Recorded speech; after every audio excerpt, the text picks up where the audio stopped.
টক দইটা তো অসাধারণ বাবা, আমাদের বাড়িতে তো এরকম টক দই হয়ই না কলকাতাতে। আমরা কি দই হয় কে জানি ওটা। গরু তো শাক পাতা খেয়েই বড় হয়, এবং সেগুলো খেয়ে হৃষ্টপুষ্ট হচ্ছে, আর তারপর তার যে দুধটা বেরোচ্ছে সেটা এত ভালো যে দইটা এত ভালো। মানে সত্যি কথা বলেছেন একদম, আমি ওনাকে ধন্যবাদ জানাবো।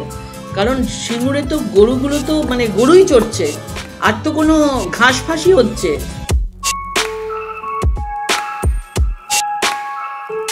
পদ্মপুকুরে ঘাসফুল ফুটিয়ে এখন তৃপ্তির হাসি হাসছেন রচনা। 24-এর লোকসভা ভোটের প্রার্থী ঘোষণা হওয়ার পর থেকেই রচনা বন্দ্যোপাধ্যায় বনাম লকেট চট্টোপাধ্যায়ের মেগা ফাইটের নজর ছিল সবার। শেষমেশ হুগলির কুর্সিতে বসতে চলেছেন রচনা বন্দ্যোপাধ্যায়।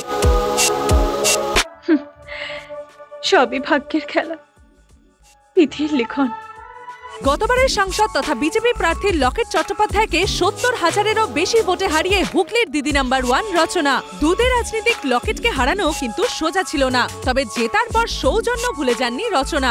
সিঙ্গুরের যে দইয়ের প্রশংসা করে প্রতিদ্বন্দ্বী লকেট চট্টোপাধ্যায়ের কাছ থেকে খোঁচা খেয়েছিলেন, এবার সেই রচনা বন্দ্যোপাধ্যায়ই ভোটে জিতে ইন্ডাস্ট্রির এককালীন সতীর্থকে 1 হাঁড়ি দই পাঠাবেন বলে জানিয়েছেন। লকেটকে 1 হাঁড়ি দই পাঠিয়ে দেবো, না খাউঙ্গা না খানে দুঙ্গা।